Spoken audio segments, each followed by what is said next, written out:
Okay, all right. So today I'm going to be talking about initiative in role playing games and the different systems that different games use and the like pros and cons associated with each of these different ways to determine initiative and what my current version of initiative I'm using is.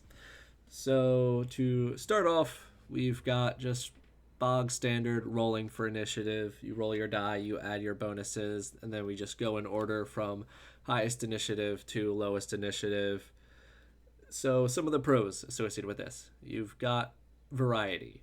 And you're always going to have a different order of who's going first, second, third. So you're not going to get stuck into like a routine with people always doing the same thing or trying to rely upon like the same strategy. And it's a very, very like quintessential D&D. At least if you're trying to capture that sort of D&D experience, that roll for initiative moment where it definitely gets a little bit of that heart rate going when you're like just like explicitly told like get ready for action, like this is where combat begins. I think there is something to be said for that, just like raw D&D moment. It's up there with like wizards flinging fireballs. Just that roll for initiative. It is like a core quintessential like D&D campaign session phrase. And like it makes you feel like you're playing D&D. It's you get some free tension conceivably that you're gonna have like 2 minutes of writing down everyone's initiative where they're excited to they're getting amped up to see what's gonna happen in this combat, where they've got a question left unanswered of what's going to happen. So there's an opportunity to get some tension out of that. I will say, once people have rolled for initiative a million times and this becomes more of a process rather than of like a moment, you might lose some of that tension, but it's still a possible positive thing to associate with rolling for initiative. And people get to just roll more dice, and generally rolling dice is fun because the rolling of dice is almost a little bit of a tension in itself, where you're asking this question of like what is the result going to be as you roll it. So there's some uncertainty. There's a little bit of a gambling excitement coming from that, just from that simple action of rolling dice. So rolling for initiative does have a lot of positives associated with it that I think people who immediately choose to use like a passive initiative system for their campaign don't properly like attribute the benefits that really are associated with rolling. Now, okay, so on to passive initiative. One of my like one of the things I really like about passive initiative is that it kind of there's not like a strict we are in combat or we are not in combat dichotomy. Like instead of when players like roll dice and you say roll for initiative, you are priming them, you are telling them like get ready to hit these guys with your hammers and axes and hit them with spells because they are going to attack you. Like we are in combat. But instead of saying that, when you can instead of saying like roll for initiative, we're in combat, yeah, or by saying roll for initiative, you're implying we are in combat. If you instead say like so and so, like you are the first to react to this situation, what is it that you want to do? You're not instantly telling them like you have to attack. What combat action are you taking? They can choose to interpret this in like a number of different ways. Like maybe if you don't tell someone like roll for initiative, they might not assume that this has instantly become a combat. They just might think like I've got an opportunity here to talk to these people and maybe make a more interesting, dramatic role playing moment or experience out of this than would have come out of it if you just immediately turn this into a board game and have people walking up to each other and adding up numbers and attacking. Which this is like possibly my favorite component of passive initiative, and like spoiler alert why I generally towards this type of a system rather than rolling. So passive initiative. Also, it's just faster. You you don't have that moment. So like whereas this conceivably you get tension out of a passive initiative, you get momentum because instead of having a moment where everyone pauses and you have to read down the line of okay guys, so who has the highest initiative, and then everyone starts blurting out numbers, and then you have to stay instead like okay, from 25 plus, who got a number higher than 25? No, okay, so who got this number? Okay, and then you start writing stuff down, and then for the monsters you have to roll for all of them and write all this stuff down. And instead of what should be like an exciting action scene where things are just happening back to back to back, and arrows are flying and people's heads are getting chopped off, and instead you've created this like bureaucratic red tape moment to everyone spend 3 minutes like discussing numbers in an orderly fashion in order to get to this action scene, which is just a it can be a real pacing killer for something that should be very like fast and exciting. And uh you can use passive initiative for out of combat things too, which technically rolling for initiative you could do this as well. So like if two people are in a situation where one player might want to do something before another player, like I want to like grab this bottle off the desk of this alchemist before so and so does, then you can use initiative to just determine like if multiple people are trying to do things and like in a not combat oriented way, instead of like multiple people trying to do things at once and there being like confusion and kind of a messiness, you can just say like okay, you tell me what you want to do first, and then I'm just going to go in order and ask what everyone wants to do, kind of like combat but just when people are not actively hitting each other or whatever. Which I guess you could conceivably use rolling for initiative as well.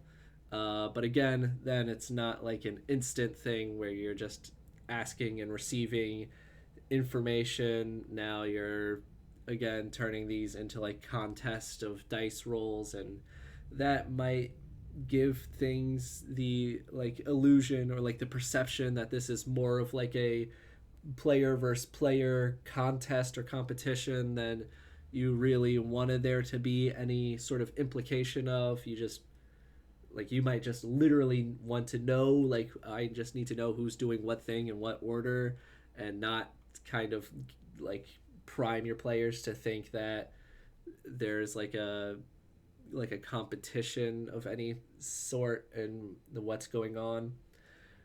And so a conceivable neutral, which I guess if I'm considering this a neutral, then I probably shouldn't have necessarily considered this a pro.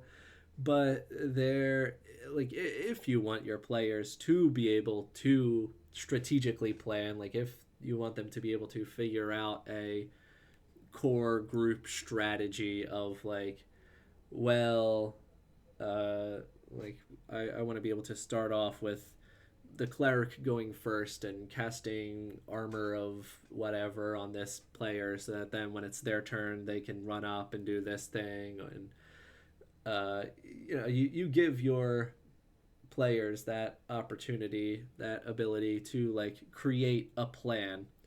Now this specifically is more of a positive for a like a campaign type where you are using like not the same party every single session.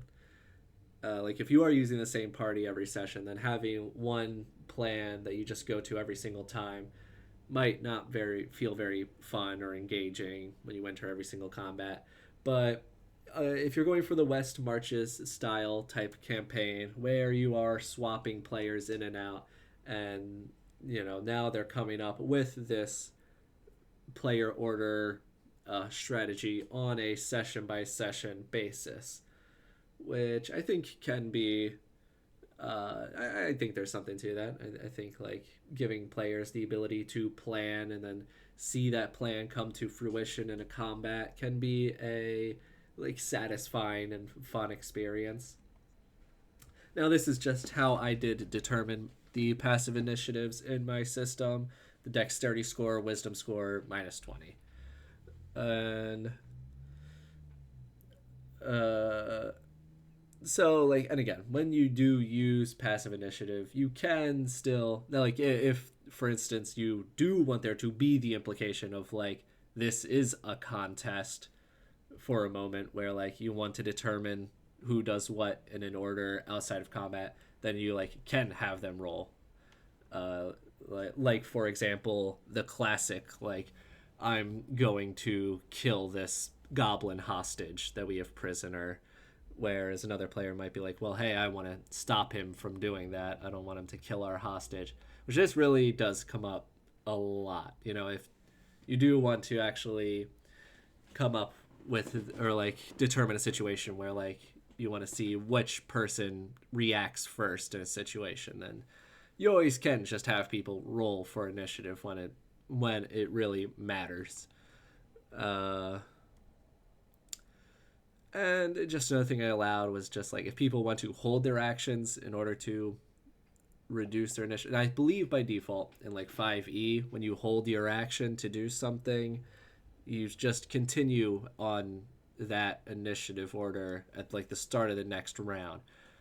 Uh, but in my system, when you hold your action, I forget exactly if this is how it works, but I do believe that when you hold your action, it will reduce your initiative to that score when you do take that action. And so that gives people the ability to like sort of customize the order once they're in, and sort of gives their like an upside to having a high initiative is that you can lower it if you want. You've got that choice, whereas if you have a low initiative, you're just stuck there no matter what. And now another alternative that I've seen before is the pre-roll. Sometimes people will have players roll like multiple initiatives and then use one of these results for like the following combats, or just roll a single time and then use that for the entire session or the entire long rest. And it's effectively the same as like the passive initiative with like a little bit of variety built in. Now so for the longest time, I've been using the fully passive initiative system, where you just have an initiative score. But I am going to try out this pre-rolling system. Because I do think that little bit of variety could be interesting. I figure it's at least worth a shot. Some of my players have expressed interest in this as well. And so a possible downside to this, possible con, is that fast characters like a rogue or something that does rely upon going first and acting before other people, with the like assassin ability, I forget what it is, but like the getting a bonus on other people that have not yet acted yet. If they end up going after everyone else, if they go really late, they could get really shafted. I don't think this is like a huge problem, because it's not going to be every session. It's going to be quite unlikely, in fact, that this happens. But possible downside to worry about. And I believe for rolling, instead of just going for the D20 and just it being totally random, I'm going to go for the 2d10 method to generally try to have an average towards the center so that the people with higher initiatives do more often like go first, and that the people with lower initiatives like go after them, just to try to, just because if I'm only doing a single roll for the entire session, then I want it to generally tend towards like the center rather than being like totally random. So I'll see how this initiative system works out. I've got high hopes. And then there's what I'm calling here the ugly, the weird initiative systems that are kind of totally alien to D&D. So I think one of the quintessential examples of this is the Scion battle wheel, which makes sense, like in theory, where uh, different actions have different effects on your initiative. So if you're doing something really quick, like just picking something up off the ground, it'll only move you one tick. So you can do lots and lots of really quick things in succession. But if you try to do something that takes a long time, like reload a heavy machine gun, then your tracker will get moved all the way over 4 or 5 spaces or whatever, uh, which I can see the purpose of this, of having different actions have different effects on your initiative. But to me, this is like way too complicated. This is now creating like a whole other thing to track. Now you're doing this whole astrological mapping, charting out in addition to the combat that's already happening and is already complicated enough. I just I think it is too much for something that's already really complicated. There's also declaration systems like Vampire the Masquerade, where everyone in lowest to highest initiative order says what they are going to do, and then everyone performs that action in highest to lowest initiative order, which on the one side does actually make having a high initiative a real benefit. Like, you, instead of conceivably just getting closer to the enemy and putting yourself in shooting range or something by having to move towards them first, here having a high initiative is just always strictly beneficial because you get to see what everyone else is doing first before you act. But my problem with this is it basically doubles the length of every turn time, because now everyone has to say what they're going to do, and then we actually start taking actions, and then people start doing what they said they were going to do. It's just like combats already take forever. They're already way too time intensive. This is just even more tracking and even more time tacked on to this thing that takes way too long. Then there are systems I think usually like are referred to like speed factor, that I know some people on the D&D Twitterverse have talked about, where which this is vaguely in the same line as the battle wheel, where well, if you cast a spell, you now will roll this initiative die, and if you attack with a dagger, you'll use a very fast initiative die, like a D4, and then you'll go in reverse, or like on low to high initiatives, and that, you know, people who use very small quick weapons and actions will be able to go first and be able to act again before people who take really slow, long, you know, firing with heavy crossbows and casting spells. This like, again, just adding complexities and length of time to things that are already too long and too complicated. So I do think, yeah, I'm going to try the pre-roll passive initiative I am generally a fan of the passive initiative systems over the rolling for initiative systems. That having been said, I do think it's really close. I do see a lot of upside and benefits to rolling for initiative, but just all in all, I want everything I can to try to promote role play over combat, and I think passive initiatives just help a little bit more than rolling for initiatives in that uh, from that angle. And I also think the passive initiatives help a little bit more with pacing than rolling for initiative. So, just the things that I need help with.